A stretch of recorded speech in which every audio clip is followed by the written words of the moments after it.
All right, guys. I'm only about 4 songs in, but I've been working on revamping all our holiday songs to fit the current climate. So let's see.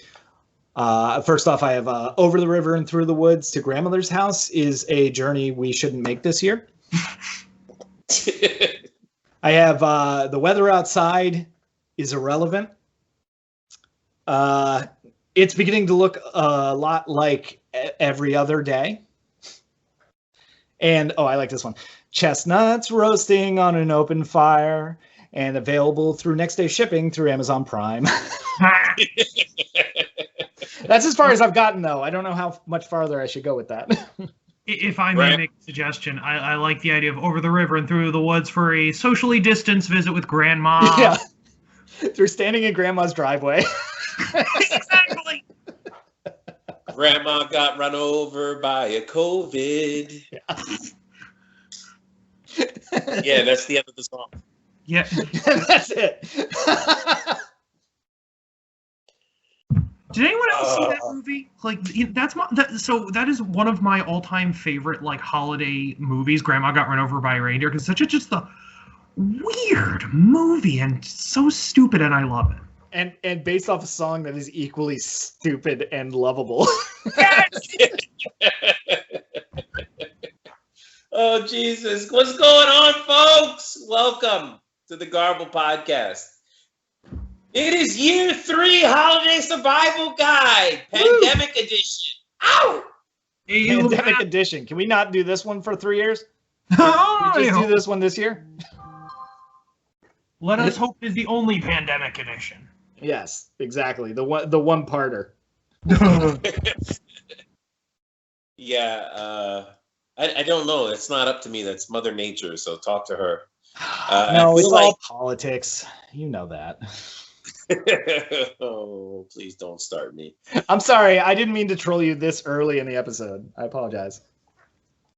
What's going on, folks? I am your host, the Get Down from Hispanic Brown Town. Oh, Jesus. You want to take that again? You want to just roll that back? We'll fix it in post. Get Down from Hispanic Brown Town, the beast from the Pacific East. That dude who has absolutely no problem telling you to get the fuck away from him because you're too close. 6 feet. Ramon. And what's up, everybody? I have a 6-foot stick. I have a 6-foot stick. Walk softly, my friend. Walk softly. And what's up, guys? It's Nick, Pirate Napano, Captain Poutine, the guy with the cool ass background for the holidays. I googled epic Christmas, and this is what I got. That's beautiful. Ow!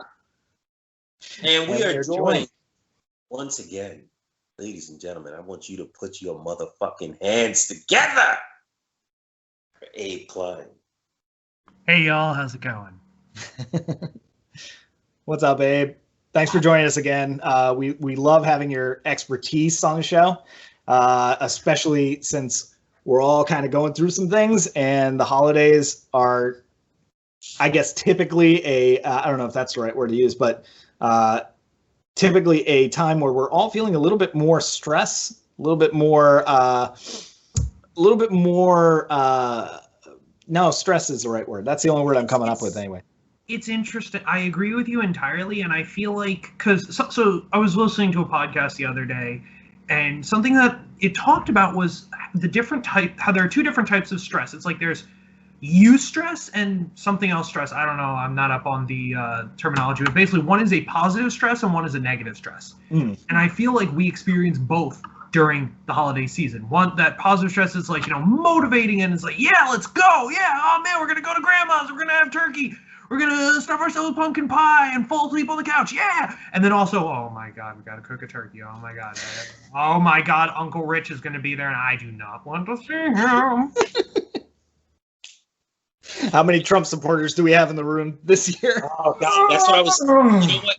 More than anything, I think that's what has been in the back of my mind. Like, politics is a no topic this year. I think it should be dead on arrival, because you're going to get into it and you're liable to piss someone off and that's the end of that relationship, because that's which is interesting. Abe, I actually wanted to get your opinion on this. What do you think about this phenomenon, if you can call it a phenomenon, where people are just completely outright cutting people out of their lives based on their politics? That is a very tough subject. So allow me first to state my own personal bias on the issue. Not so much bias, but more just like as a thing. I have a weird sense of family because I didn't grow up in a very traditional way. I didn't get a lot of the traditional experience with family, and something that's been a personal growth experience for me has been better learning to connect with family and reconnecting with family with whom I hadn't. Yeah. For me, family is more of chosen family rather than biological. As such, I don't have as much of that innate connection in the way that some people will. That being said, let's speak to this phenomenon. So one thing that I feel has been a very poignant element of this is the fact that the underlying topic that leads to this disengagement is often politics. Now, one of the thing about politics is that politics, maybe this is just my own experience, and I'm sure maybe you guys may feel differently, maybe some of our viewers may feel differently, but I feel like this is the most virulent that we have seen the topic of politics in our lives for a variety of reasons. In particular, because right now, politics means a lot more than just, well, I think that, we should spend more on the military. I think we should spend more on schools. Now with, the rise of, Trumpism, it's, I am perfectly fine with allowing this person to run the country who has, repeatedly done X, Y, and Z, blah, blah, blah, blah, blah. In particular, and, once again, showing my political bias in here, I feel that if somebody supports Trump, they are saying, I am perfectly fine with this person who is an abject bully, who has no compassion for people who don't 100% agree with him. Yeah. And to me, that's not what a president should be, and that's also not what a human should be. And I feel that we as a society should be holding our president to the highest of standards. Yes, and I think to that point we did, but not to a large enough extent. Like, given the way the election rolled out, I mean, it is a divide. It is almost a straight down the middle divide that, man, like, that is the problem. Like, when people talk about a civil war, I don't think anyone's taking up arms and forming militias to march on other states. You know what I mean? Like, I don't think it's going to come to that. I don't get that temperature from the country. Not to say it can't happen in the modern age or anything like that. I don't get that temperature.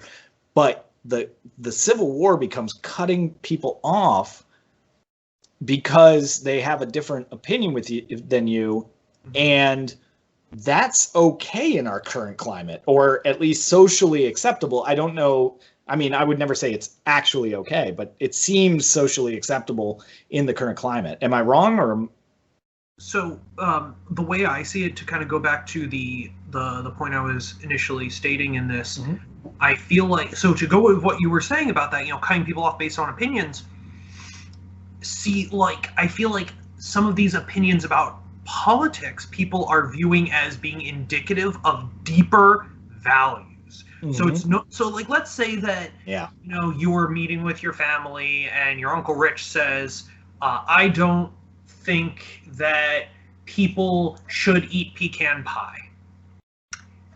That's an opinion that holds no deeper value. Now, let's say that for whatever parallel universe, him saying, I don't think people should eat pecan pie, spoke to a deeper value of accepting of hatred and allowing people to be harmed for no good reason, et cetera, et cetera, et cetera, as we see like Trump administration, then that would be a problem. And it'd be like, okay, Uncle Rich, we're gonna eat pecan pie. You can get the fuck out of here. I mean, does that make sense? I feel like that makes perfect sense. Yeah, it actually makes a lot of sense. Sadly, like I don't eat pecan pie because I'm allergic. That's a valid reason. If you're trying to make the point that we don't eat pecan pie in this house because of who grows it, then yeah, that speaks exactly to what we're talking about here and why people are getting cut off. It's looking at what are the deeper values stated when people state their opinions, you know? Yeah, and I'll be honest, I've cut out people from my life who were Trump supporters for one reason or another. And fight me because I don't see the problem. The problem is the divide. The divide. And I get that. I cut off a long-term friendship because of it, but it's either that or we come to blows.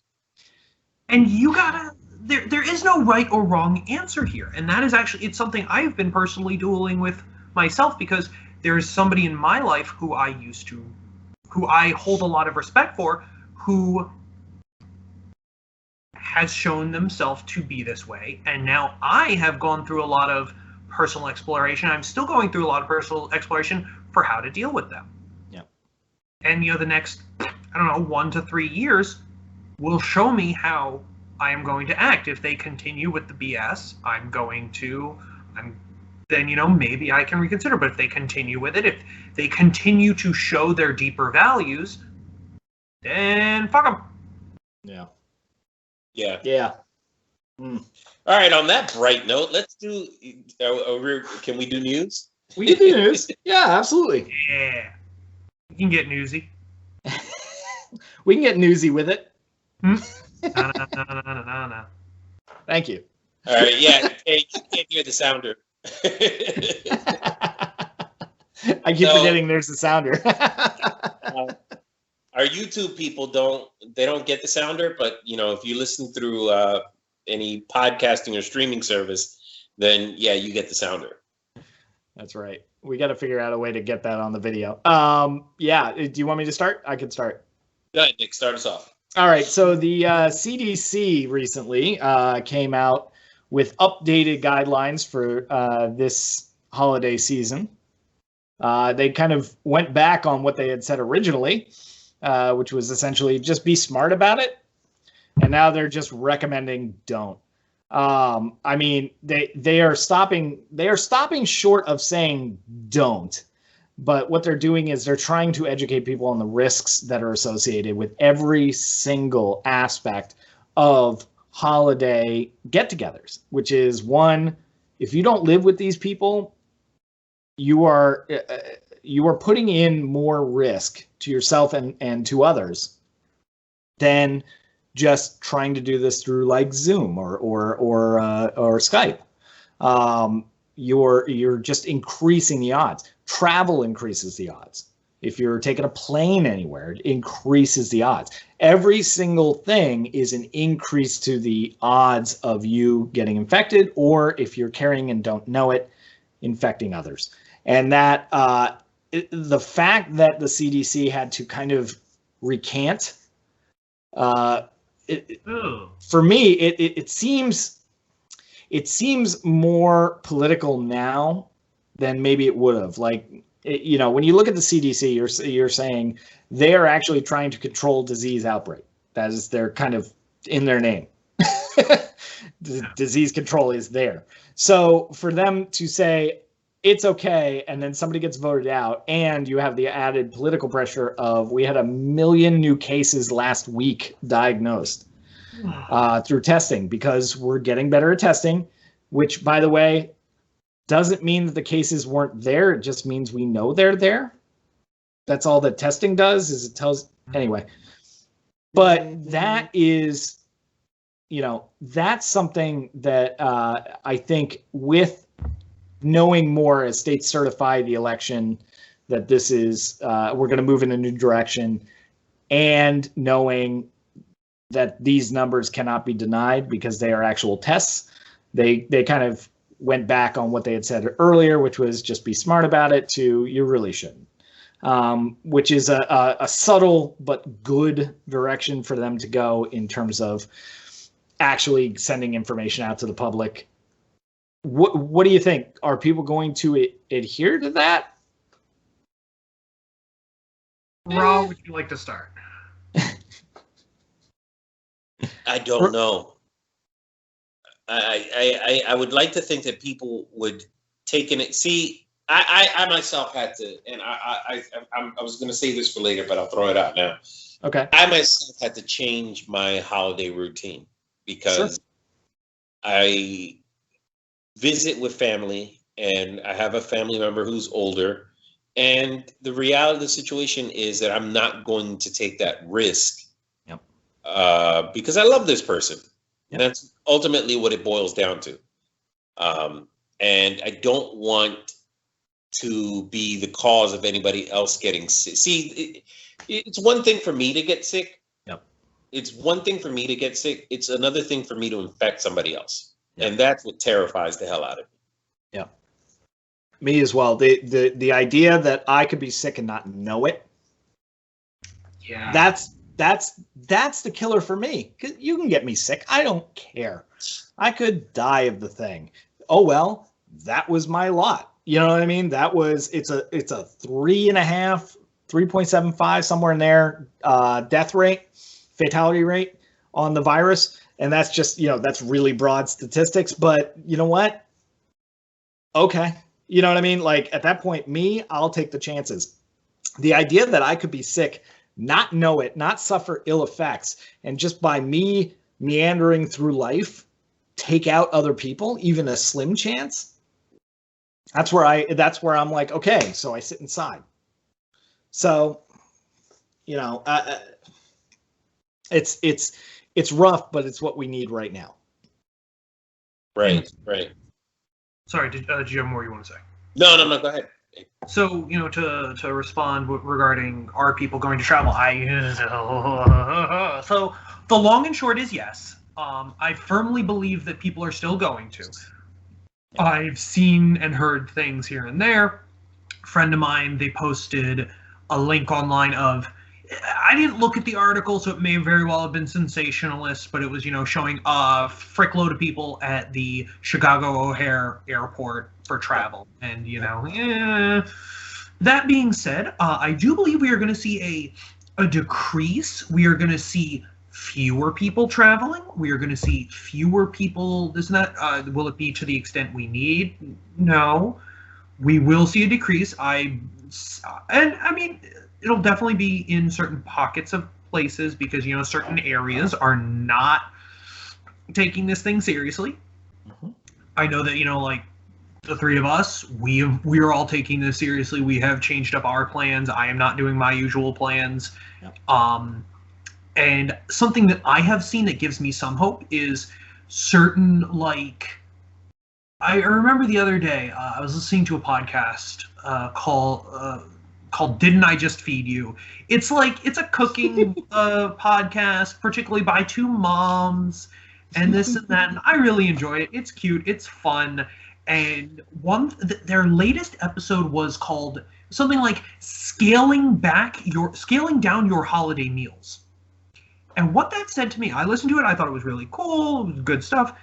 And one thing that said to me is this is people with influence, and they're sponsored and stuff. This isn't it's not huge, but it's not small time. They are legitimately sponsored by various food companies. Mm-hmm. And this is a group of people with influence who are actively spreading this idea of don't gather with your family, don't have huge gatherings. Literally, it's just keep it to the family, whoever's in your household, maybe one or two other people if you're careful. Yep. I love it. Love it. My grandmother got sick one year when I was a kid, and we didn't get to go down to see her for Thanksgiving, and she always had the meal there.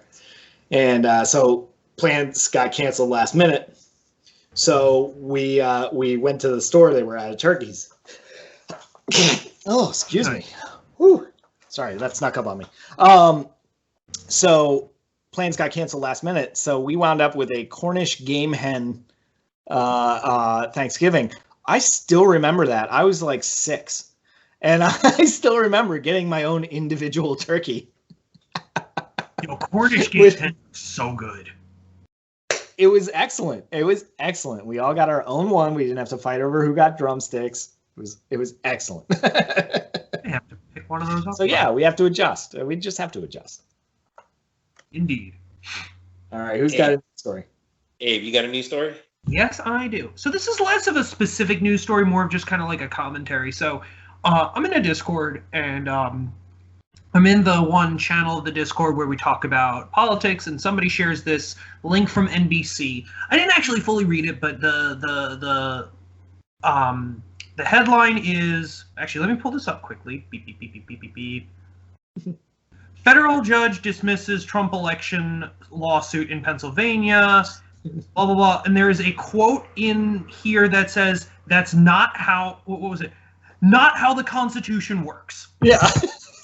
And so the thing about this, the whole presidency that I found very frustrating across the last 4 years, and now I find to be hilarious as we watch, Don Wald try to overturn this election. We are seeing that he has a background in business and legal matters related to business. Now, in the past, he has used that to his success. I will certainly give that to him. He has come out on top of many failing businesses. And you know what? Okay, good for him. And he's taking all of that, bringing it over to politics. And he's thinking that these strategies will work the exact same way.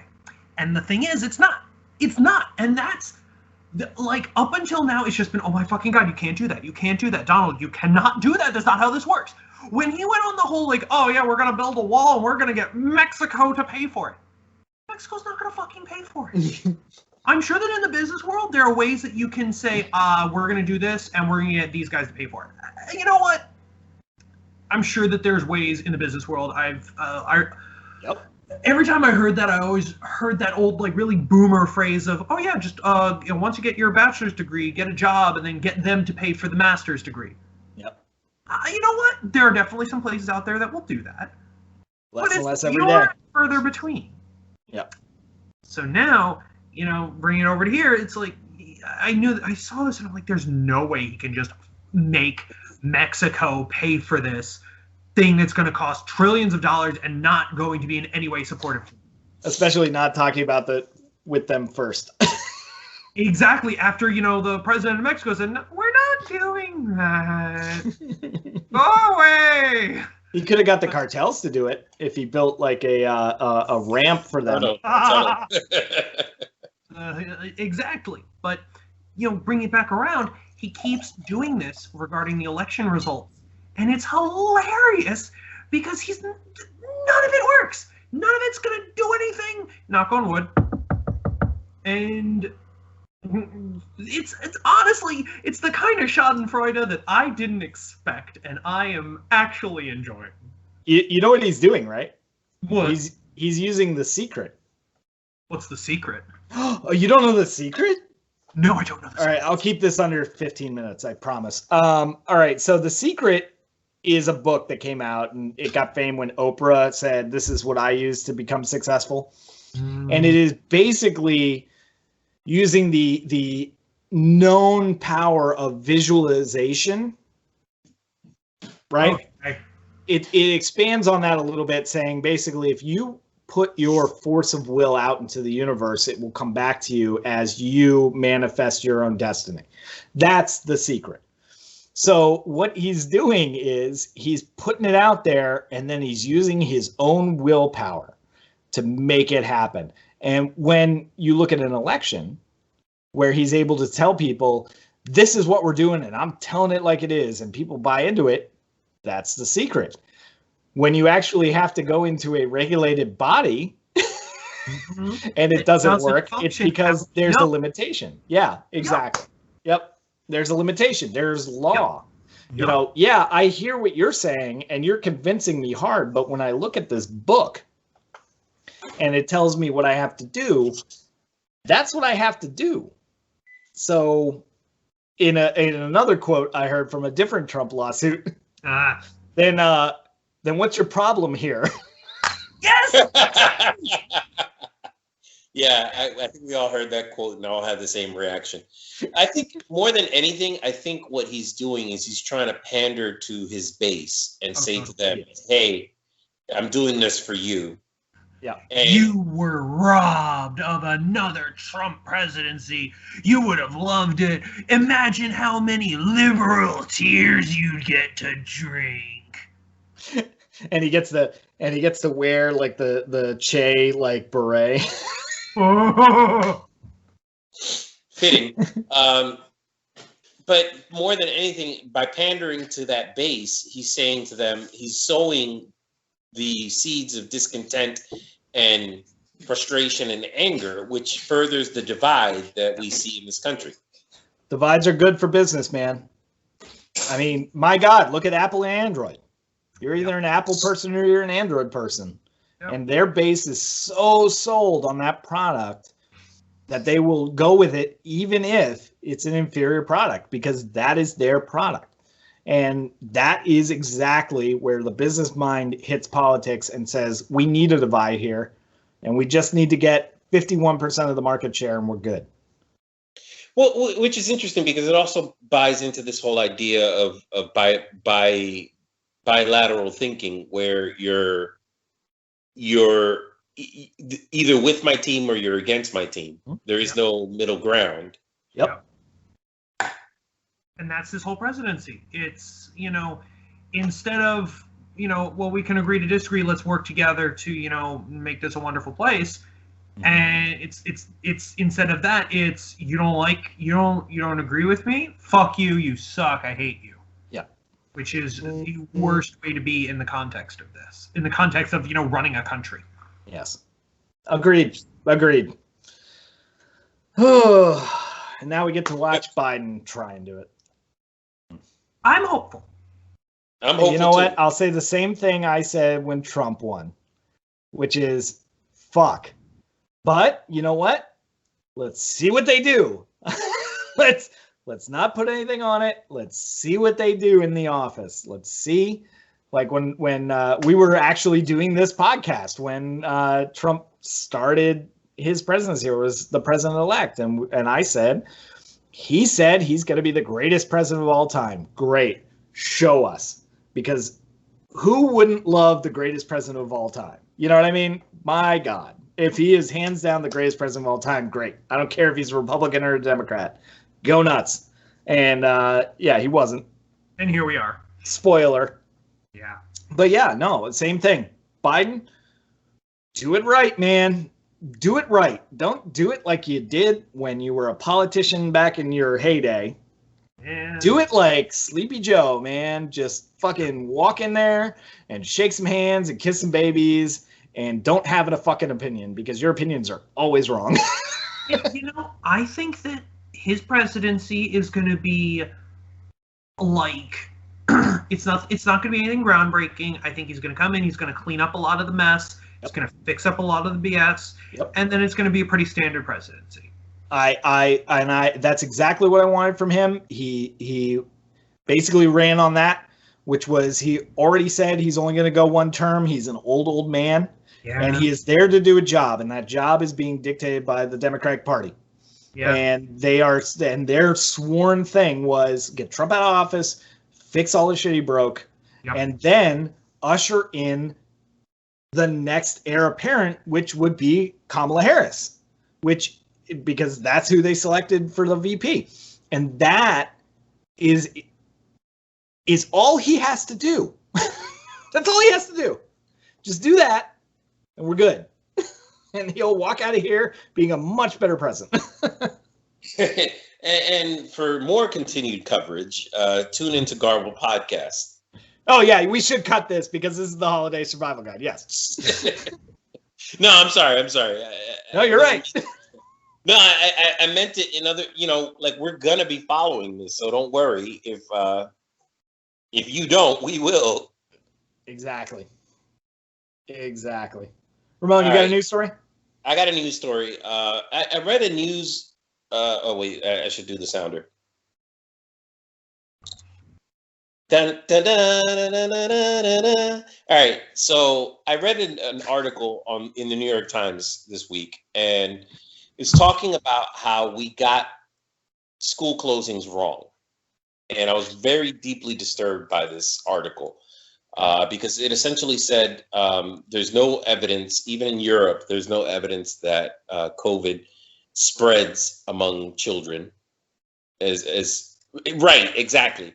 And it was an article that basically called out schools for closing this entire time that they have. Was it brought to you by Breitbart? I don't know. I was so pissed off. I saved it. I wanted to talk about it today because one of the things that the article didn't talk about was the idea of the effects that this would have on, not so much on students, but the staff. Yes. Who already have compromised immune system. I don't know if anybody here knows anybody who works at a school, but oh yeah, I've been hearing some horror stories. Those people already have compromised immune systems to begin with, because they're constantly around children, and they're constantly getting bugs that go around building to building to building. Yeah, and it's just. Look, I get it, folks. You've been stuck at home with your kid. One thing that was interesting to me was the idea that parent support for teachers has never been stronger than it's been throughout this period. And I think it's because you got stuck at home with that little monster and you got to see what he really or she really is for the last 9.5 months. You hit the 6-hour mark and you're going, they deal with them 2 more hours than this? Yeah. And therefore, now you have a better sense of, what it is that people are dealing with. And you're not taking into account that most teachers have like 30 kids in a room. So whatever it is that you're dealing with it times 30 or times 25 or whatever the standard is for your neck of the woods.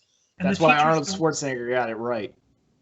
And on top of that, the teachers don't have that emotional connection with all 30 of those children in the way that you do with your own child, which is kind of that like this deeper kind of thing that helps us to deal with the frustrating parts of child rearing. It's like, oh my God, blah, blah, blah. But you know what? I love my child. You know what? Yeah, they just spilled applesauce all over the carpet and they're screaming.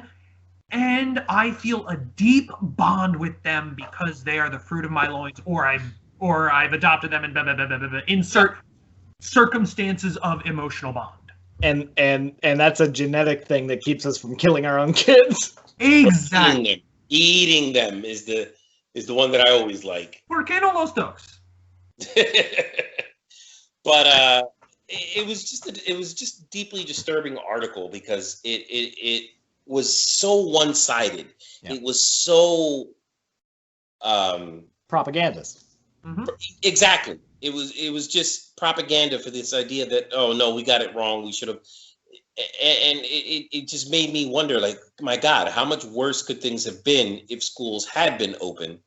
If you were going to do that right, what you would have had to have done is what the NFL did, or what the NBA more accurately did, which is you turn all the schools into boarding schools. You export your children to the school, and they watch them for the next year.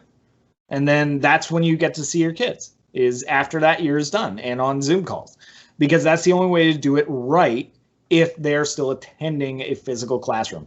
Those students, those teachers go into a bubble, and that's it. That's how you do it. And nobody's going to agree to that. Exactly. Nobody's going to agree to that, especially for the cost. Nobody's going to agree to that. And then, if I may, to go back to a point that I had made in the last time I was on here, right before schools opened back up, the mental effects on the teachers And the children, so I'm going to focus on the children especially here. Mm-hmm. Not to say that the effects on the teachers aren't, catastrophic and horrific here. Mm-hmm. They're adults, and that puts them into a different category. Whereas with children, they are still growing. They should not have to be subjected to this kind of thing. They are, depending on the age of the kids, like, okay, you know what? High school, that's one thing. Middle school, when you start getting into the children, elementary school, preschool, these kids are not going to keep their masks on. They're not going to understand the nature of a pandemic. And all of this, puts them into a situation where they need to change up everything. And children, as it is, struggle with change. Mm-hmm. And this is change to a degree that these children should never have to face. Mm-hmm. I did like the one video, and take it with a grain of salt because it was promoted by and published by the Chinese government.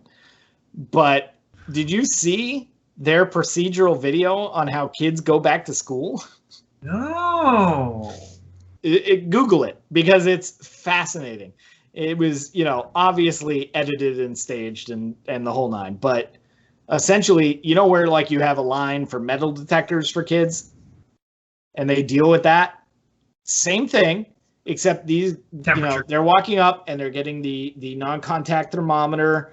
They're getting checked. They're getting, all that, and then sent into school, and their stuff is quarantined off and like essentially vacuum sealed in its own little carrier and hung in a coat room, and they can get it when they get out of school. And they did this whole beautiful presentation on how they're dealing with the pandemic. And quite frankly, if we put that level of detail into it, that would save lives.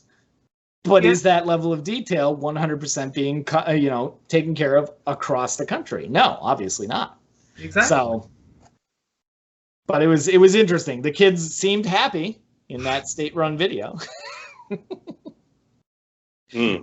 But kids can deal with a lot. So, I say go virtual. Just err on the side of caution. I thank the Philadelphia School District for having enough common sense to just say, no, this is too dangerous. And I think it was even this week they put out something where it's like, look, we had planned to come back in January and we don't even know if that's a reality that we can face. Yep. Gentlemen, excuse me for one moment. I'll be right back. All right, no worries. But yeah, just to keep on that theme, I mean, the vaccines that are being developed and being pushed through, I mean, it seems fast, but when you fast track something because it's top priority, that you can still go through the right steps just at a faster pace. So these two drugs, have you seen these two drugs, Ramon? No. So there are two vaccines, one from Pfizer and the other one, I'm not going to remember the company it's from, but one has Johnson. Was it? I think. Doesn't sound right. Don't quote us on that one. But there are two drugs out, or there are two vaccines out there. One has a 95%. No, sorry, 90. Not. Oh God, I'm not going to get the percentages right, so I'm not going to say it. Very, very high percentages in the upper 90s of effectiveness. One's like half a point behind the other one, but they're two different. There are two different approaches to fighting the vaccine. So those two vaccines are getting fast-tracked and getting through, and then it's going to come down to distribution, and it's going to come down to all that. Just wait till it's out. Yeah. I mean, even if these two drugs fail, yes, and we got to go back to the drawing board, just wait till it's out.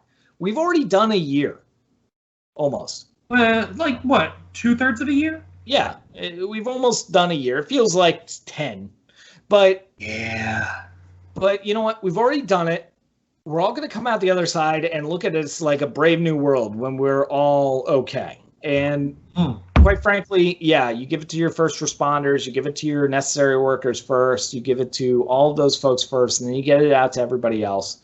And then we can start reintegrating into society as we did before. And that's, you know what? Yeah, this sucks, but do it. Just do it. That's how you do it. Not to mention, I think it's going to give us the Roaring 20s again. Oh, Because- well, I think the Roaring 20s, the analogy of the Roaring 20s is already happening. Yeah. Because the Roaring 20s were brought about because of prohibition, saying you can't do something. Yes, And but when you see stories on the news of parties being broken up with people not wearing masks and just socializing without limits, Mhm. that's the Roaring 20s. Those are your speakeasies, and they're getting busted up by the police. Yeah, but one of the things that factored into the Roaring 20s that I don't think enough people paid attention to was the pandemic of the Spanish flu, which hit in 1918. Mhm. Yep. So And- people and- have been sheltered in place for 2 years. And developed a drinking problem, which is why they had to have the prohibition. Yeah.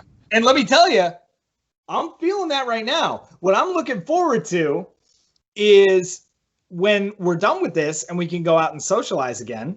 And that is the period after the Roaring 20s, when everything kind of got normalized again, and that period of progression through that.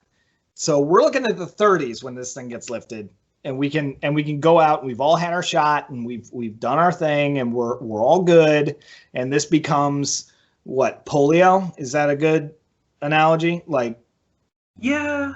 I mean, basically, if you get your vaccination, you're good. If you don't, then we get resurgences like what happened in, I want to say it was in Illinois. I could be wrong. Indiana, maybe, where polio made a resurgence because of all the anti-vaxxers. Yep. But, they got that under control. So, we'll have resurgences, but it won't be globally. So that'll be a good thing. All right, gentlemen, let's get into it. Let's do Holiday Survival Guide. How do we do it? First of all, the reality that the holidays are going to be very, very different from anything that we've seen before. The fact that we have to distance. Yep. The fact that if some type of celebration is occurring, it's occurring in smaller scale. Mm-hmm. Or virtually, as we're doing now. So how do we get through this? Wine. Yes. No, seriously. It's like no other year in that aspect. Yeah, I think very much the reality of what these holidays are going to be for people is just different. It's going to be unlike anything else that we've done before. It's going to be small. My Thanksgiving is usually surrounded by anywhere between 10 to 20 different people. And some type of party is, there's the whole dinner thing, then there's the conversation after dinner, and it's this whole 12-hour process. And I enjoy it. I've enjoyed it more as time has gone on. When we first did this holiday survival guide, it was like there was a sense of dread going into it. This being our third one, I'm more hopeful than I've been in the past. I find myself more open to the idea of spending time with loved ones and family and friends. But the reality of the situation that we're in now is also in the back of my mind that, like, my holidays are going to be very different. If there are 5 people, I think that's going to be too much. Hey, let me know if I'm wrong on this hot take. Go for it. All right. So there are 2 things playing with your feelings right now, Ramon. The 2 things for me are, 1, you haven't seen people in a while. So you're getting nostalgic for what the idea was of what you were meeting up with people for the holidays. How many specific holiday memories do you have? A couple. Quick count. I don't need a recount of every one. Just quick count. Like, how many 5? pleasant ones? Like 5, yeah. Like 5 throughout your entire life. you mean regarding Thanksgiving? Sure. Let's say Thanksgiving. How many Thanksgiving memories do you have? Because if I have a handful, that's probably too many. Maybe a handful-ish. It's more the feeling, right? Yes.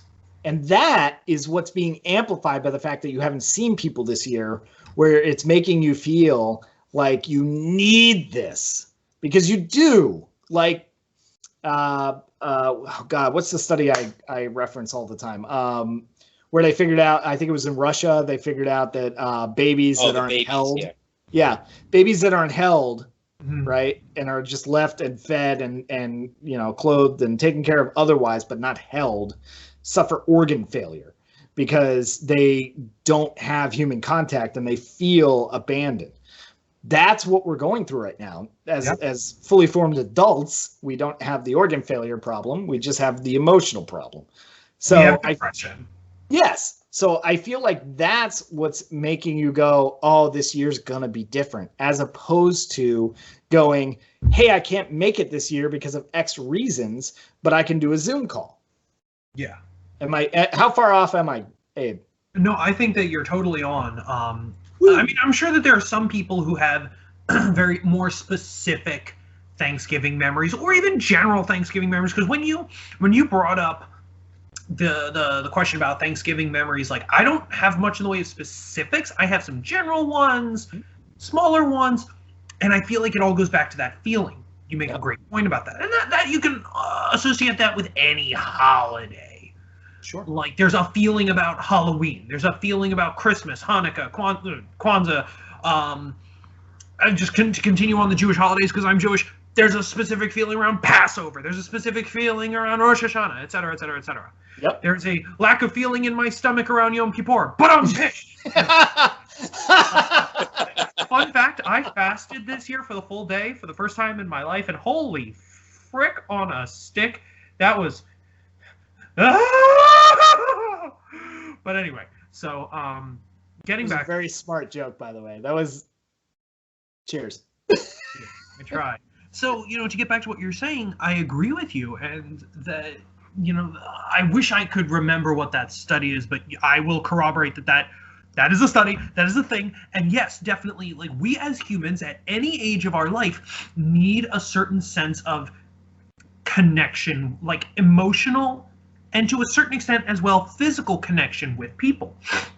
And a lot of people are not getting that. So to reference our, the episode we all did, what was it, back during the summer? June, January? 6 years ago, it doesn't matter at this point. We have no relevant knowledge of space and time anymore. So for anyone who wants to kind of get a deeper understanding on this, please go check out the other episode that I was on, because we talked about this quite a bit. Long and short, like, we as humans, we are pack animals. We seek connection. And with this, pandemic, it has become a lot harder for us to have connective interaction. I think I talked about my 4 levels of human interactive activity. Yes. At the highest level is in-person interaction, at the lowest is textual, step up from that is phone conversations, step up from that is video calls. Most people are not getting nearly as much of the top level that they used to. Most people are right now getting it at textual, and that's not enough. Not at all.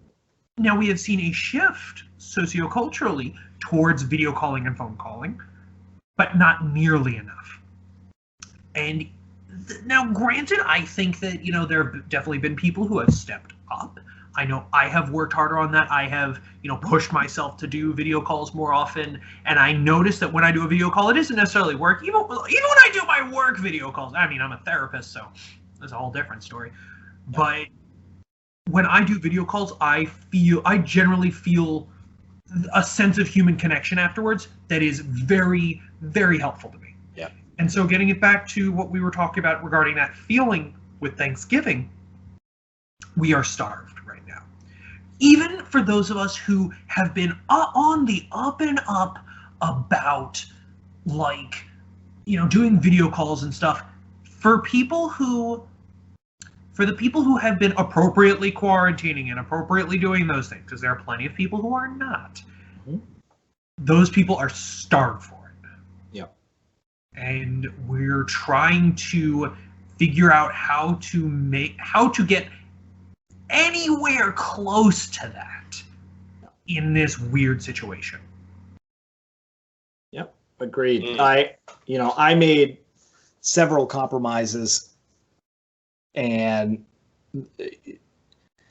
they were selfishly for me, but also the only empathetic thing of it was that the group of people that I see fairly regularly, every couple of weeks I'll run into somebody, and we all know where each other have been. And, so we're doing our own quasi, contact tracing. Mm-hmm. And anybody that needs to tap out, taps out.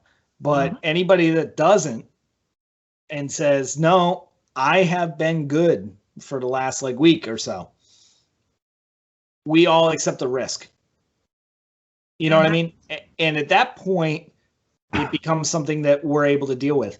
When you're looking at the holidays, the point, at least in today's American society, and at least in my own experience, has been, let's go see the people we never see. And that's the one that gets the most problematic for dealing with this disease, because if you're seeing people fairly regularly and have contact and have, a knowledge of what everybody's kind of dealing with and what their circle is, then you start opening yourself up, and they're opening themselves up to additional risk that, quite frankly, you know what? Let's suck it up. Let's take it for a year, and let's just deal with this. Yes. Using your second tier of doing what we're doing right now, virtually talking, and getting that connection as best we can and as safely as we can. Yes. I agree entirely. Awesome. I love when I am verified by an expert. I love it. Because usually it's just me talking to avoid being like, I've had a couple drinks and here's what I think. So to kind of expand on that, something I liked what you're talking about is about that risk calculation. Mm-hmm. So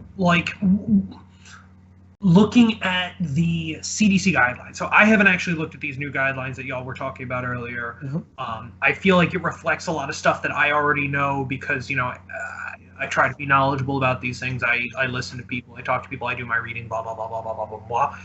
Mm-hmm. And I know for me, whenever I look at hanging out with people, I can count on one hand the amount of people outside of my house that I have been in a room with without a mask that aren't my dentist. Yep. This year. Well, I'm sorry, since March.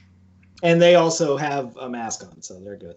So, I've seen my girlfriend once. I've seen my great aunt twice.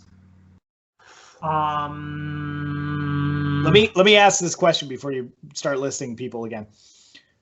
What stopped you from going, okay, this is our situation, we don't know when it's ending, just move in with me? Oh, that is not an option right now. Also, it's a long distance relationship. Also, I've got two wonderful roommates. Well, okay, that's different. I'm curious. Go ahead, I'm Nick. I was going to say, as somebody who is very alone, I live alone. I did before the pandemic. It's not new for me, but I got out of the apartment.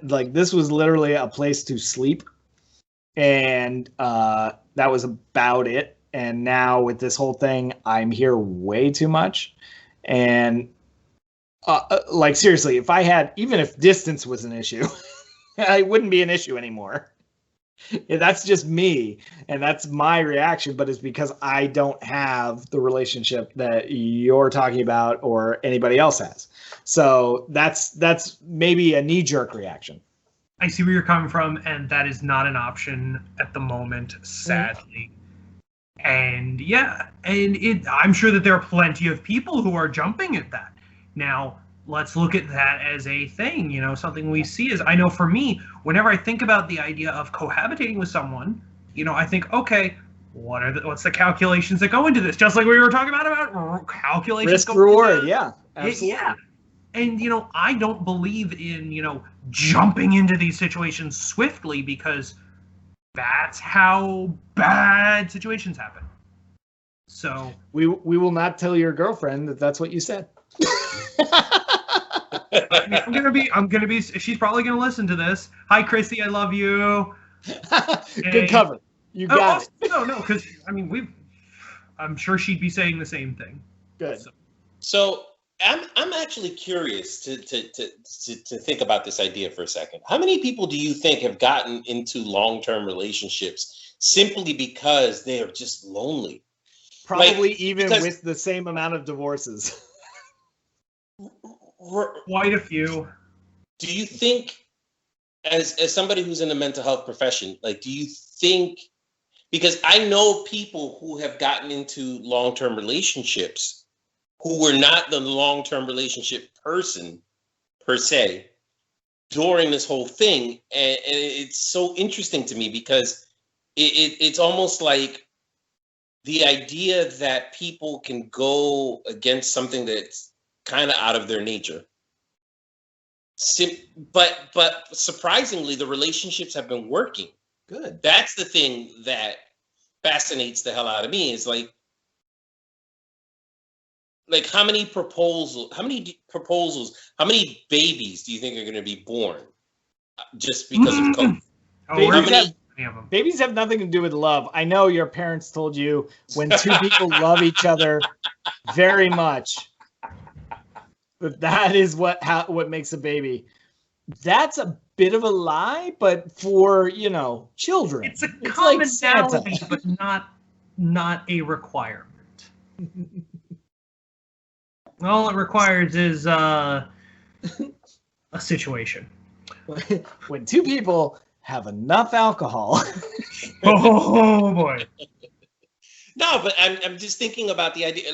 We've been in this thing for 9.5 months now, or going into 10 months, and it's more than enough time for you to have had a baby throughout this whole thing. So, how many people met somebody? Oh my God, that's going to be an interesting statistic to read up on. How many people met somebody, hooked up at the beginning of this or near the beginning of this, and out of loneliness conceived a child? So, kind of to speak to the whole nature of this, both the conceiving of a child as well as the just, for lack of better phrasing, cuffing season is pandemic long. Long and short, I don't have any data to speak to this, either clinical or anecdotal. But from my own analysis, I feel like, based on what you've said about people kind of shacking up, I could certainly see that being a common thing for people who don't have that usual ability to hang out, where it's like, okay, talk about how, Nick, what you were talking about, bubbles. It's like, I want people in my bubble. I want to figure out how to make this work. And for those people who are open to cohabitating with someone, they'll let down some of their walls. Mm-hmm. Or maybe they'll face their demons that are making it harder for them to do it. But then again, maybe I'm just looking at things through too rosy of glasses, and it's mostly just, I'm lonely, I need people, hey, you're cute. I don't know what that says about me, because I haven't found anybody yet to shack up with me. I'm the last kid in grade school on the line where they pick dodgeball people. Mm-hmm. I feel that. And I keep smashing the like button on TikTok, and none of these girls are getting back to me. And the thing is, everything's complicated. So with dating is now extremely complicated. Sure. I mean, people are still doing it. Yeah. I've had plenty of conversations with people like, oh yeah, I met this nice guy on Tinder, and then I went and I met with him, and he was weird. I'm like, oh, okay, well, at least 40% of the men on Tinder are weird, so get used to it, honey. B, thank you for that very, very low estimation on the percentage of weird people on TikTok. At least. Well, first of all, I'm talking about Tinder. TikTok? No. I don't know. Oh, I meant Tinder. But that's from my anecdotal understanding. But I'm sure that it's a much different number, but I don't know. Point is, there are a lot of weird people on Tinder. Second of all, the usual formula with Tinder is out the window. It's, usually it's, okay, we meet, we chat a little bit, then we meet up first, okay, we swipe right on each other, we chat a little bit, and then we meet. Now it's, we match, we chat a little bit, blank. Now, that was always there. That was always there. Yes, but there was a more logical progression. Okay. I agree. I agree with you, and because in pre-COVID, it definitely would depend from person to person to person. And be very careful with your next statement, because you said your girlfriend's going to listen to this. What? But with the thing with Tinder, it's when you connect with someone over Tinder, it depends from person to person to person, and there isn't the same logical progression, because the logical progression now has a lot of static in it. Okay. Environmental static, sure. Are you both okay with meeting up in person? Okay, well, what does meeting up in person look like? Blah, blah, blah, blah. And then now there's the barrier of, okay, does this person share my feelings, my beliefs about how things should be addressed? Are we going to go and be unmasked? Are we going to be socially distance dating? Are we going to be I was talking to one person who they met a guy, she meets a guy on Tinder. They meet up. He goes in for a hug. And I'm like, who the fuck is this guy? The Harry Potter and the audacity of this bitch. Well, and that goes to what was the conversation beforehand? Because, quite frankly, I have been on one Tinder date since this whole thing started, and there was a very prolonged conversation in text before we even exchanged numbers that was talking about what is your exposure. Oh, they didn't talk about that sort of stuff. I was talking with this person, and I'm like, did y'all talk about this? And she's like, nope. Well, that's a little 50-50 then, because that's a little 50-50. I don't want to victim shame or anything like that, but there were not ground rules set. Yep. And you need to do that. And that goes back to, even if you're meeting up with your family. Yes. That goes back to setting ground rules. And imagine if you're bringing your Tinder date home to meet the family because of this pandemic. I met this person 6 months ago under lockdown. We took a while. I have a friend who talked about how she met her current boyfriend, and there was a lot of talking through windows in cars. They would pull up like cop style when they pull up like this and talk through the windows. Yeah. Right? Yeah. And there was a lot of that as their early dating, and they've progressed since then. Things are going well. These are times when maybe you bring that person home to meet the family, especially in the holidays. And, if the proper protocols are met, and we're making up these protocols as we go, by the way, we're not experts, but we're going common sense. And there's no unified guidance from the government on it. There was one from the state of New York. You remember that one? Eat ass. Huh? Yeah, don't eat ass. Which literally, the state of New York said, do not eat ass. COVID they also exists in fecal particles. Don't eat ass. They also promoted glory holes. Thank you again, Allison, for shouting that one out, because that was a great news story. No, but you know what? I think there's a likelihood that you're more especially if you're more like-minded. Like, for anybody who's sitting there having whispered conversations through a car window with somebody else, I think that speaks to a commonality that you might not have been able to find under normal circumstances. Like, anybody, I'm just thinking about the idea of anybody who's willing to sit down in a car across from me and have a conversation with me for 2 or 3 hours or however long it lasts, and they're willing to do that. This is a person that I have to bump up my list. Mm-hmm. And as a cynic, I'm gonna say that person knows that shit, and they are putting in their time. And to speak to that, so going back to what we were talking about deeper values connected with surface level opinions, actions, all that. This is so let's say that, Nick, let's say you meet someone over Tinder, you have these prolonged, you say, hey, here's what is important to me, blah, blah, blah, blah. And then y'all meet and you say, hey, because safety and risk, blah, blah, blah, let's car. They say, okay, sure. That says to you, okay, this person, respects my boundaries. This person, is, depending on how they react, is going to be willing to listen to and respect science, respect all of this stuff. Now, on the other hand, if they said, that's stupid, then that's deeper values. That this person, does not take the pandemic seriously.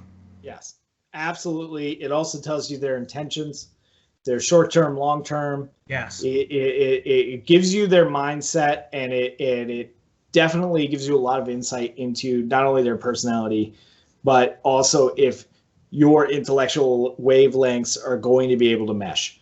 And it's hard to communicate through text or through video call, like a lot of us are going to have to do this season.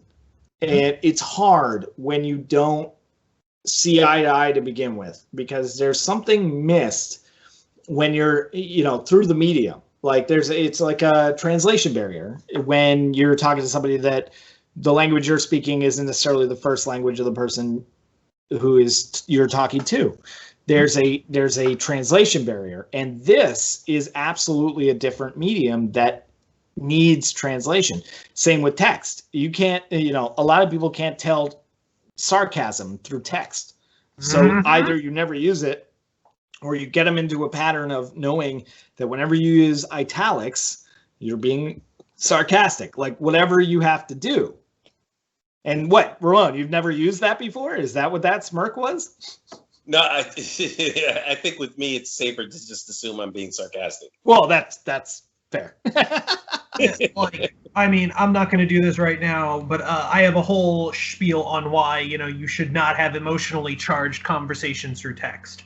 That's a whole different story, because it is so very difficult to understand tone in text. But that's for a different episode. Okay. People are going to have to do that this holiday. Might be helpful. Okay, this is a survival guide. People may not need to know not to do it. All right, everybody, buckle the heck up, because I am about to get on my soapbox. Do you have a soapbox? We have a soapbox noise, don't we? Wait. No, but I'll give you gunshots. Yeah. Pow, yeah. Oh, yes. Shots will be fired. So long and short, something that I see a lot is people conducting emotionally charged conversations through text.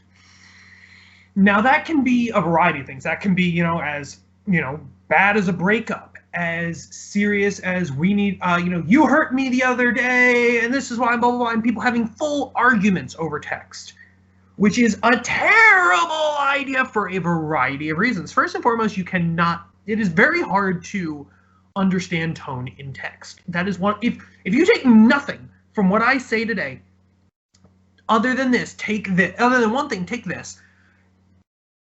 It is very difficult to understand tone in text, and as a result, it becomes very easy to misunderstand what people are saying and also what their intention is when they say things. It's what makes good authors, very profitable. Yes. Because they know how to do that. And there are very few of those in relation to the entire population. And then expanding on that, one of the bigger things that I feel a lot of people don't really think about is a text turns what will probably be like let's say a 5 to 20 minute argument. Mm-hmm. Argument slash difficult discussion into anywhere between like 30 minutes and 3 hours. And it's the amount of stress that takes on the body and the mind is gut-wrenching. I think back to my experiences in the past of having like drawn out text like arguments with people and just how awful I felt during. And I hated it. And now I've, actually developed boundaries to where I'm like, let's take this over onto a phone call. Let's take this into a video call. Let's wait until we're in person to talk about this. Mm-hmm. I still get dragged into things and / let myself get into things. But what I always say is do it in person or a video call or a phone call. Yep.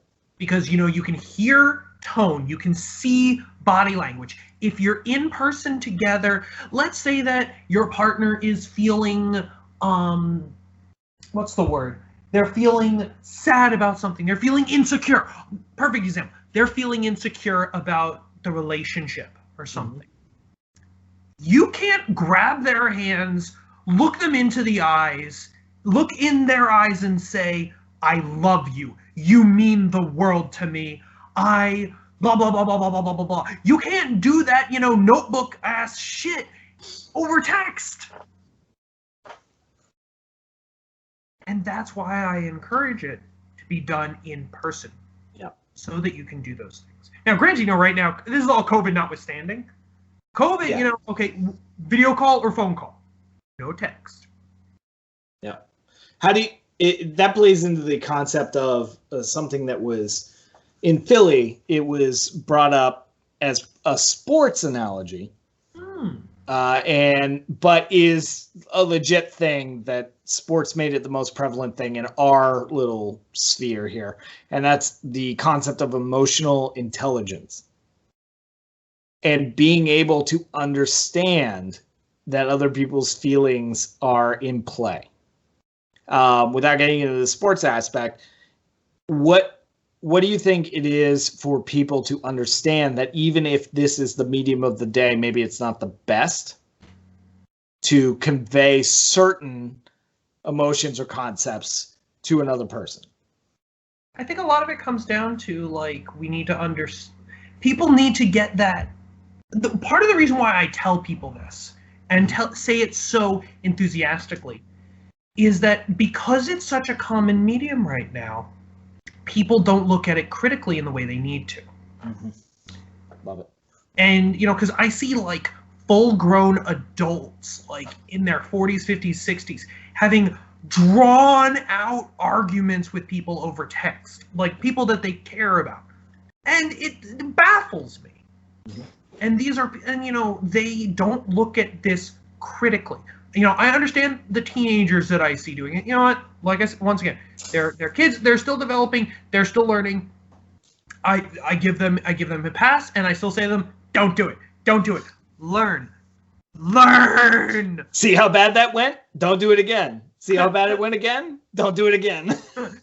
I wouldn't do that if I were you. Oh, you burned your hand on the stove. What was that like for you? So, point is, yeah, it's it is the medium of the day. I agree. And people need to have that kind of push to look at it more critically.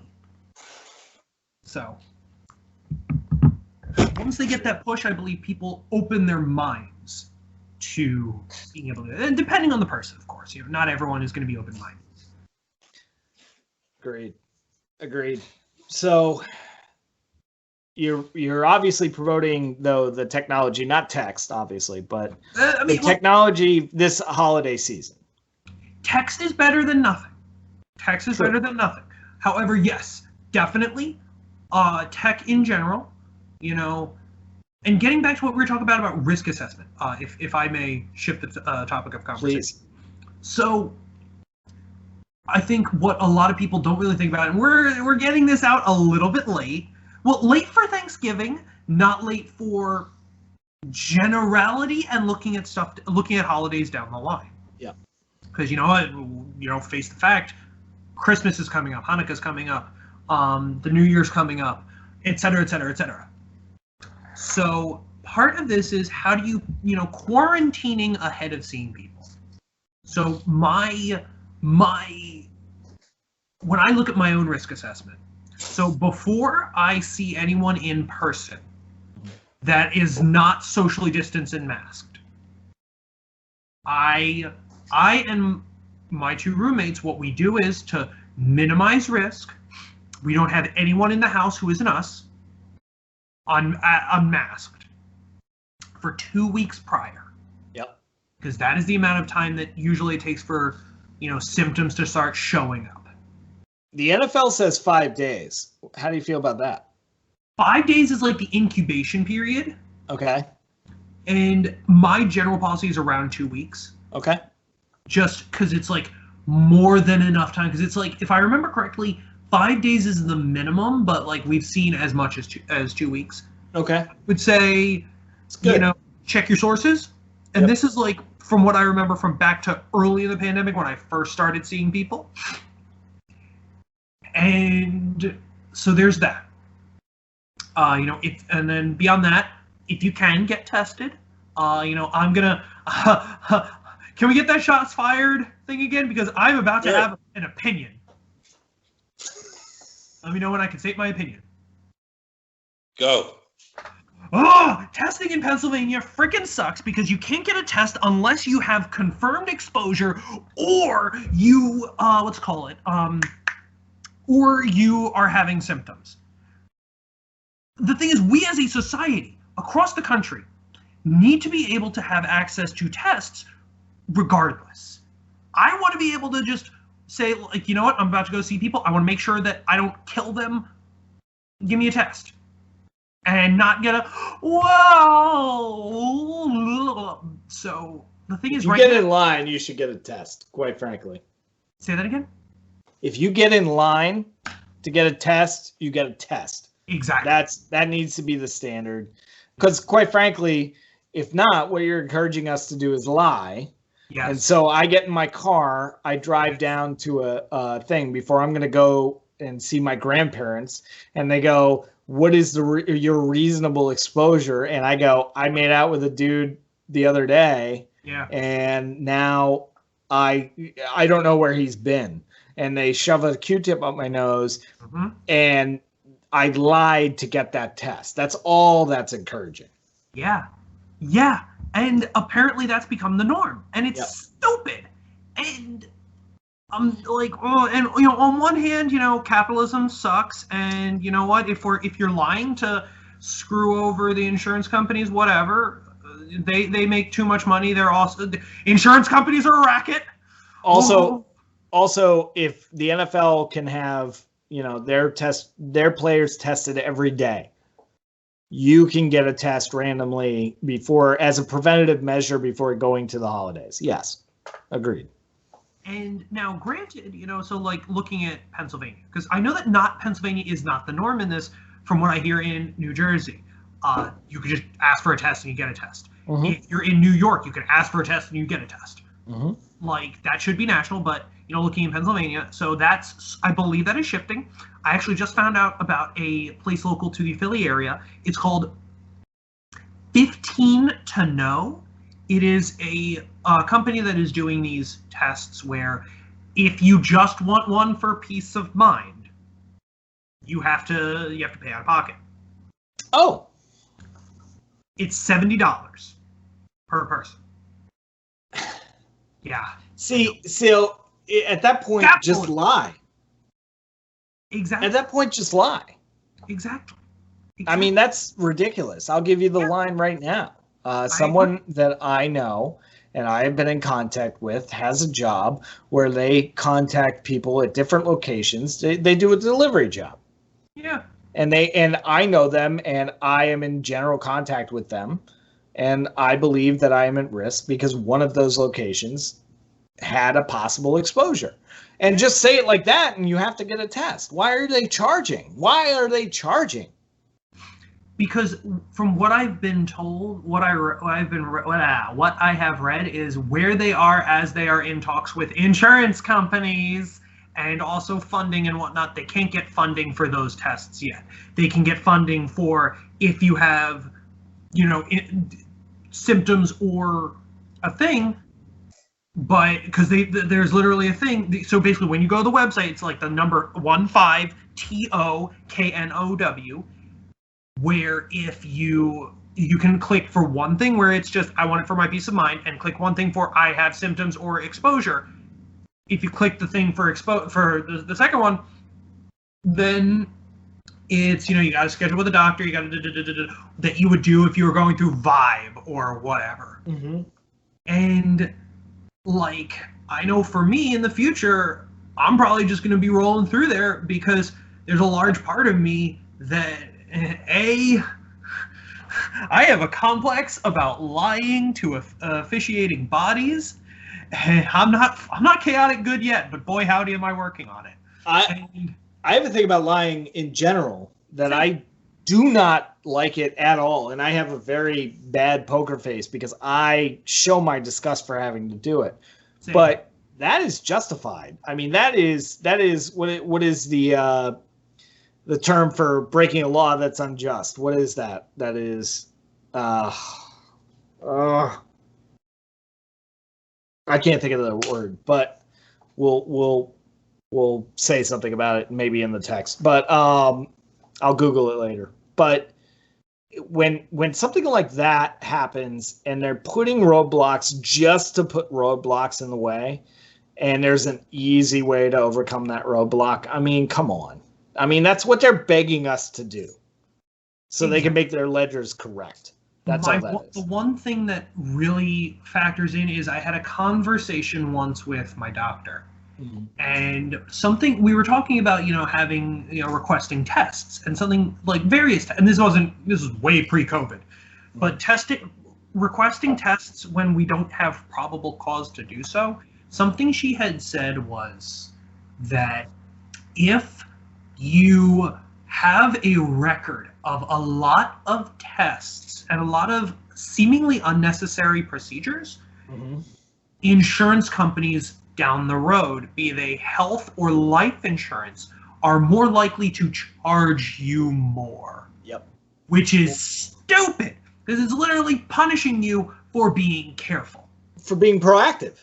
Yes. Which saves them money. Every test out there, economic test, I mean, that mm-hmm. has shown that preventative care is less expensive than long-term care, yes. is exactly what you should be doing.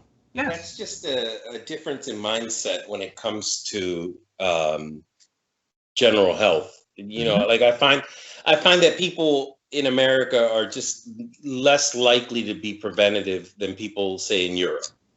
Well, then, if that's the statistical case, then what are insurance companies complaining about? Quite frankly, I think it's the opposite. I think we've been conditioned to not be proactive because the companies feel like they make more money off of long-term stuff, and they can just discredit us. That's why universal health care is important, especially for a population, not because of, especially for a population this size, because this is where you get the highest global pandemic rates that you can have. And this is why we have to look at the holidays differently this year, as opposed to some other countries that they've had their initial wave, they've had their resurgent wave, mm-hmm. and they're ready to deal with the wave that comes after the holidays, because it's gonna happen. If people are seeing other people, and that I think is the bottom line of this, if people are seeing other people during these holiday seasons, there's going to be a resurgence because there's more mixing of people and there's more concentrations of people. It's going to happen, but we have to mitigate our risks. And my God, I don't want people to die from this. People are going to die from this. And it becomes mitigating your risk and what you are comfortable with. What are you comfortable with exposing your friends and family? Are you comfortable exposing yourself? And as Americans, we're always going to be like, hell yeah, that's going to happen to somebody else. So who cares? And which is a terrible mindset, by the way. But that's what we're going to do. So that's why we continue to have surging numbers, and that's why we continue to lead the world in deaths and cases. Sorry, that was my soapbox if you want to hit me with a sounder after the fact. And what I think a lot of people... what I think a lot of people are also ignoring with this, to look at the severity of the pandemic.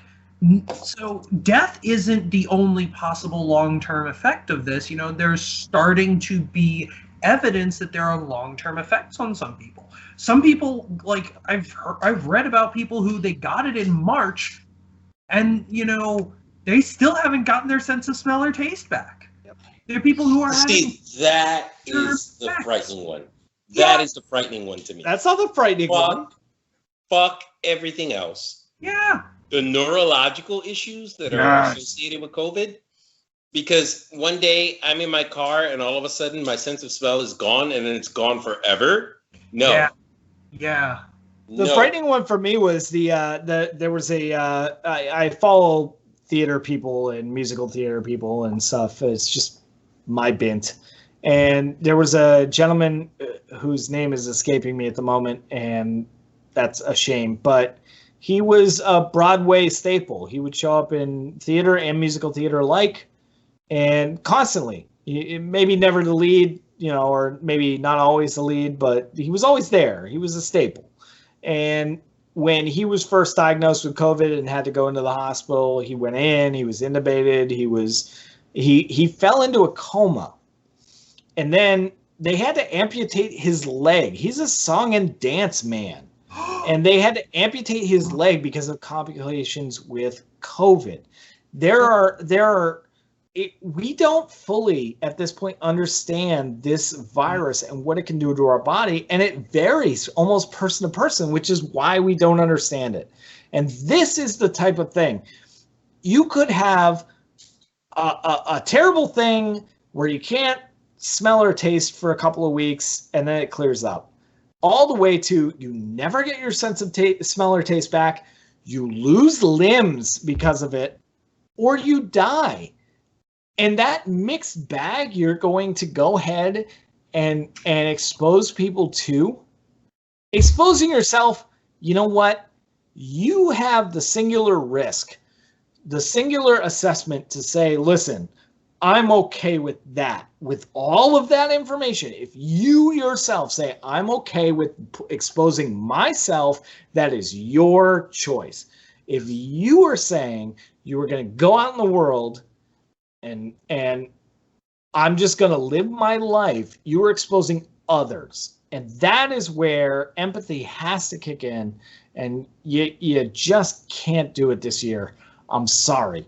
But if they are not people you live with, video call, and that's how we have to do this holiday, and we're going to suck it up.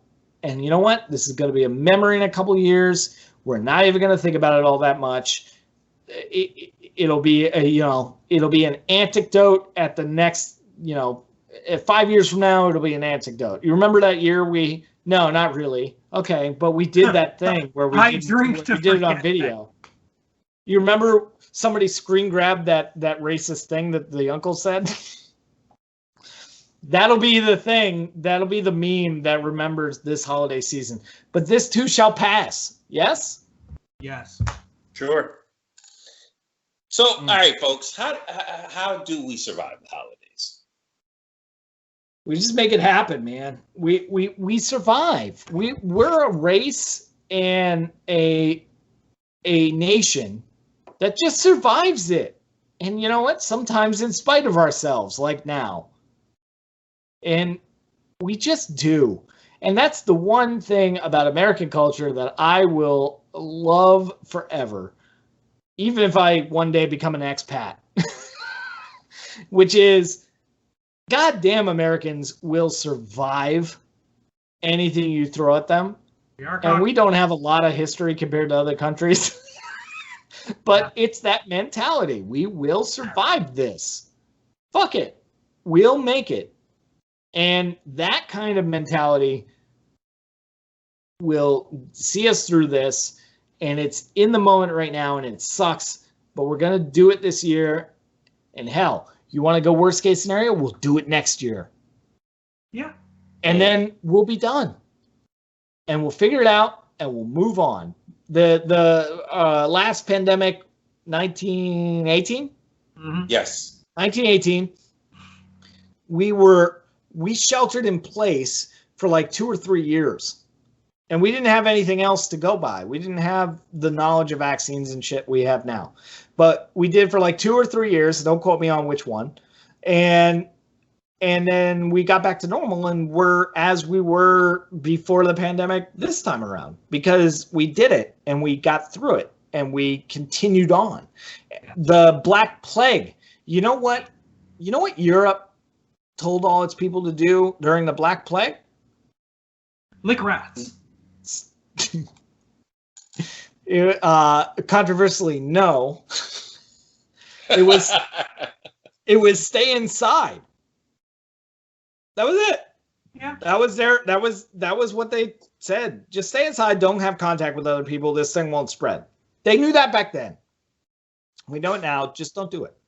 And video conference and suck it up, because it sucks, but it's what we need to do. And just do it. And you can still have connection, not at the same level like you were talking about, Abe. It's not the same level that we 100% want, but it's a minimum standard that we can deal with and we can survive through. And that's what we need to do. And just do it this year. Maybe do it next year. Who knows? We'll see what the future brings. I'm hoping these new vaccinations don't bring about the zombie apocalypse, but we don't know. We don't know. So let's let it play out. And then when we can go back to doing it, do it. And we'll just survive. And that's how we have to do it. There's my second soapbox sounder of the evening. You want a shotgun? Why not? Bang. There you go. You get 2 gunshots. Woo! To expand on that, like, just kind of to go back to what I was saying in the last episode I was on, like, a lot of this is about meaningfully choosing to engage in connective activities. Having those planned video chats, actively setting up stuff with people. As I think I said last time, my girlfriend and I have a video chat every Wednesday, and either we talk or we, as of recently, we started watching stuff together. Teleparty is a wonderful thing. So stuff like that. Which they've made easier to do. They've made it easier to do. I think there's a function in Disney, Netflix, and Hulu that allows you to do like a watch party. Yes. And there's a Google Chrome extension you can get called Teleparty, which is what I recommend for use with Netflix and Hulu and some of those. I've used the one with Disney Plus and it works just fine. And yes, it makes things so much easier. But yeah, so having these virtual interactions that give you a greater sense of connectivity is amazing.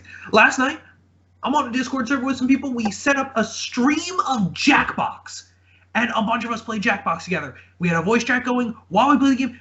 Oh my god, it was so freaking funny. It was so much fun. We played this one drawing game, and oh god, it was the greatest thing. I lost my shit. One of the people I don't remember how to explain, but they just make this drawing of like Shrek, and it was long and short, it was Shrek's lower half, and it was inappropriate. It was just entitled Big Shrek, and I thought it was the funniest thing in the world. And that right there, getting to laugh with my friends digitally over this stupid sophomoric humor and picture of Shrek's. Hey man, once you go Shrek, you never. I don't have a rhyme for that. Listen, you better check yourself before you Shrek yourself. That's it. But yeah, like, having that is a meaningful activity. That is an activity that we actively do every week. We set this up, and those who want to and are able to join. And we set it up, and we have it, and we do it, and that helps to feed that need for human connectivity. It doesn't perfectly replace it, but it's feeding it. And that is what we have to do right now. We have to work to allow ourselves to feel the feelings that we have regarding the pandemic and the situation.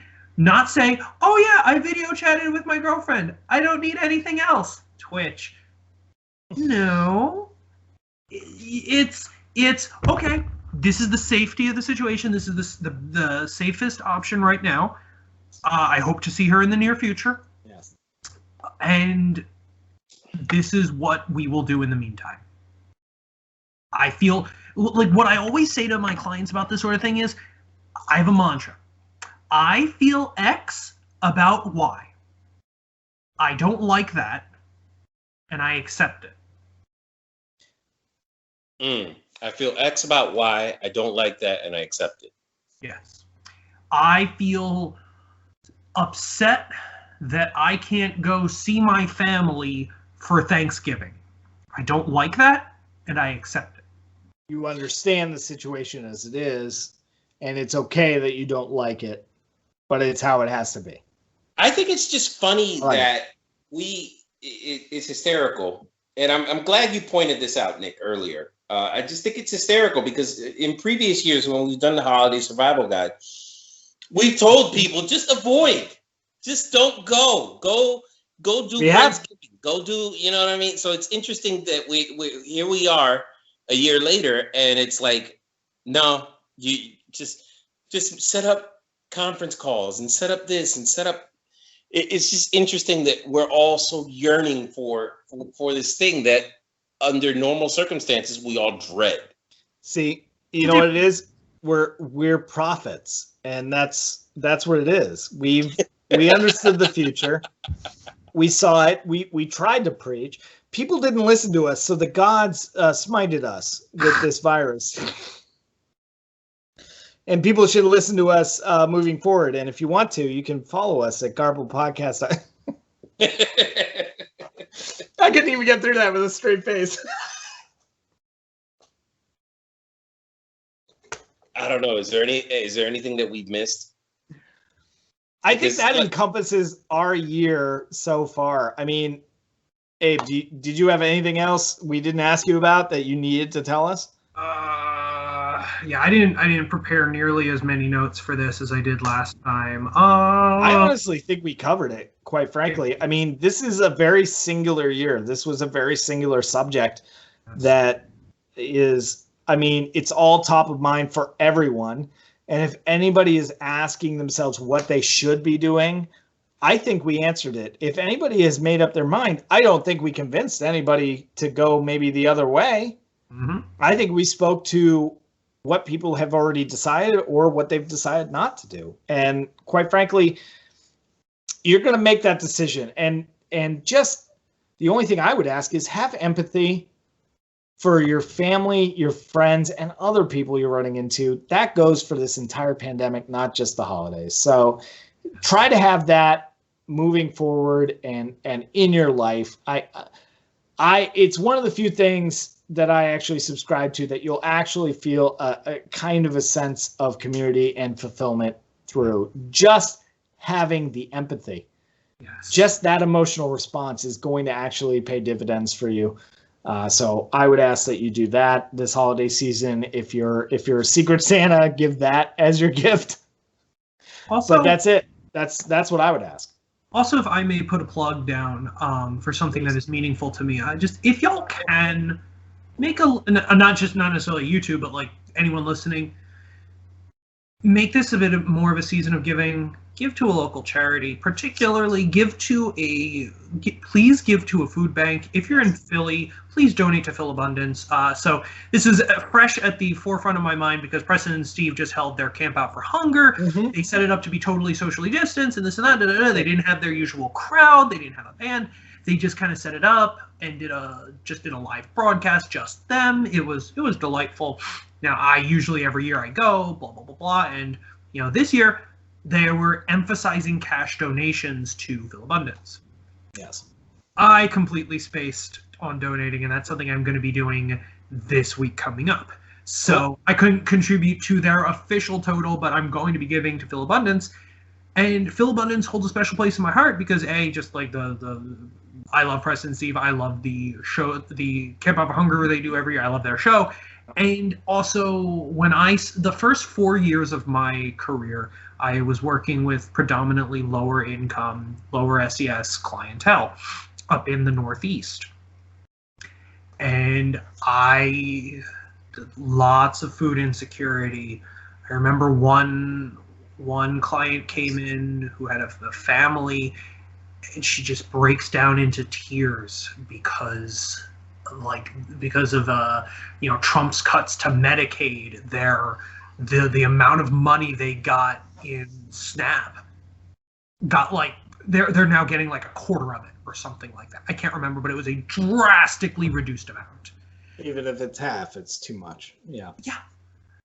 And organizations like Phil Abundance are more important now than ever. I'm sure y'all have probably heard about, on the news, there are lines in places throughout the country greater than ever. Yeah. And please, for anyone listening, even if it's a small donation, even if it's $5, please throw it at a local charity, throw it at Phil Abundance, a local food pantry, whatever the term is, whatever is local. I encourage you to do it locally if you can, but if not, whatever, just give. Yeah. Be the change to see in the world. And we do have we'll admit it, we have a worldwide listenership. There are people in countries other than the US that listen to our show. Okay. And you know what? Keep that money local if you need to, because you know what? It starts with you funding your own community. Wherever you are. If you're funding your community and you're helping your fellow citizens, that helps, because you know what? $5 is great. If you can do it, if you are financially comfortable to do it and you can do it, or if you take the give till it hurts mentality and you don't have that $5, but you give it anyway and you suffer in space of the people that are suffering now. If you take that hit and keep them from having to take that hit, that is great too. Keep it local. Know you're helping your community. That is more tangible, I think, to anybody than trying to fund the world, because that seems daunting. Do it, because you're going to get something out of it as well, knowing that you did it, and hopefully seeing the people that you're affecting. That's great. And one other thing, on the subject of surviving the holidays and surviving the pandemic. So I was talking with my therapist the other day, and we were talking about a variety of things, and he said to me, something I really want you to do is just sit down and by yourself make a list of things that you are thankful for. I think right now, gratitude is something we are struggling with because we are at such a loss as a world, not just as a country, not just as a society, as a world. And when we are at such a loss, it is very important to take inventory of what we do have. And that is something that I still need to do. I promised my therapist that I would do that. I need to do that tonight. I'm probably going to do that when I am done on this call. So we won't tell them. Yeah, I actually, in prep for this call, I tried to think of something I'm thankful for this year. I had a hard time, meaning that's shorthand for it. I didn't really come up with a lot. I mean, yeah, I've got friends, I've got family. I very thankfully have not lost anyone specifically close to me, but there are several. I mean, what's the total number right now on COVID deaths worldwide? In the US, worldwide, it's over 1 million. Yeah. If I'm not mistaken. I mean, it's hard for me to say I am thankful that the people I know and I have touched in my life are still safe. And also, fuck the rest of the population, because that kind of goes against my way of thinking, which is, if I get taken out by this virus, I get taken out. Nobody cry for me. I got taken out by a virus. You know what I mean? And me, myself, I don't have as much self-worth, quite frankly, as somebody else that I haven't even met that got taken out by this thing. It's hard for me to say I am super thankful that specifically somebody I have known in my life has survived this versus somebody I don't know. It's hard for me to do that. So when I was thinking about what am I thankful for coming up to Thanksgiving, it's really hard for me to find something that I am super like just absolutely thankful for without feeling selfish, without feeling just a lack of empathy. To say I'm thankful that I lucked out by meeting some great people and having some great conversations and knowing people that love me. That's as far as I can go with it. And honestly, that is entirely valid. Those things are very important. Having good connections in your life is something to be deeply thankful for. You know, honestly, whenever I go to Thanksgiving in the past and, you know, we go around the table and say, oh, what are you thankful for? And I usually say, you know, the wonderful friends in my life. I know that for me, once I sit down and start writing my list, the first thing on my list is probably going to be the fact that, you know, I love my work and that I get to do my work right now. Because I know a lot of people right now who are not able to do that. Or their work has become unnecessarily scary and painful or difficult. Yes. Like, prime example, I have a lot of friends who are in the entertainment industry. The grief and pain and fear they are dealing with right now is staggering. Yep. The reality, folks, I think, is this: if you're, whatever your situation is, if your biggest complaint right now is that you don't get to hang out with Uncle Tom for Thanksgiving, then you're off to a really great start. Yeah. Because be thankful. That's the only thing. Yep. Yes. Yeah, and my heart goes out to anybody who's actually lost somebody. You know. Yes. I was reading another article in the New York Times, and it was a friend who had texted a friend who works in medical, and it was like, you know, it's just the things that those people are going through is just horrific, because, you know, they are really at the front line. So if your biggest complaint is that you have to eat a turkey sandwich while having a conference call with your grandparents or your parents or, you know, whoever your family is, you're really not that bad off. Yeah. You'll see them again next year. Yes. This too shall pass. Yes. Yes. All right, I think that's a great bow on this episode. Yes. Agreed.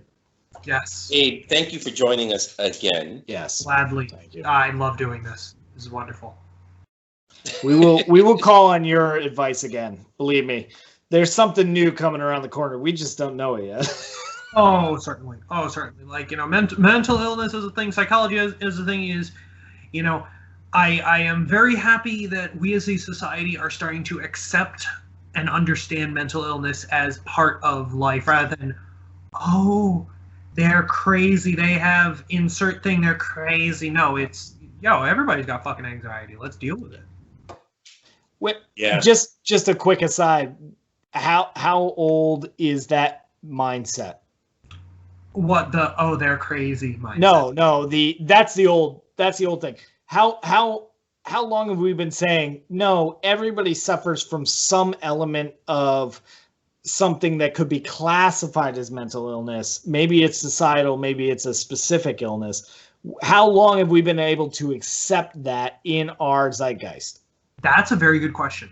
I don't entirely know. You get back to us on that. I'm going to explore that. I want to say the last maybe like 10 to 20 years. Oh, I'm only going back 3.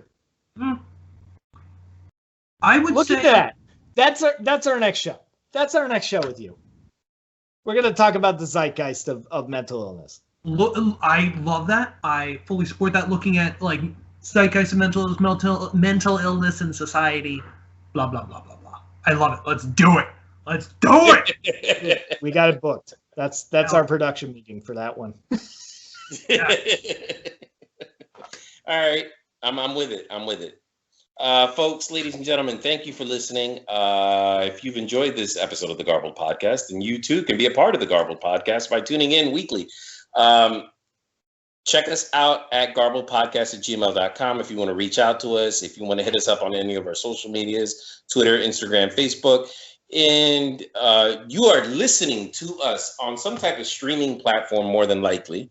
So thank you for taking the time out to listen to us on Spotify, Amazon, iTunes, Google Play. Did I miss any of the major ones? All of them. There you go. We're on all of them, God damn it. Mm. We're not one of those podcasts that tell you how to listen to us. No, you tell us how we should be listened to. America. Yeah. All right, folks. Later. Bye.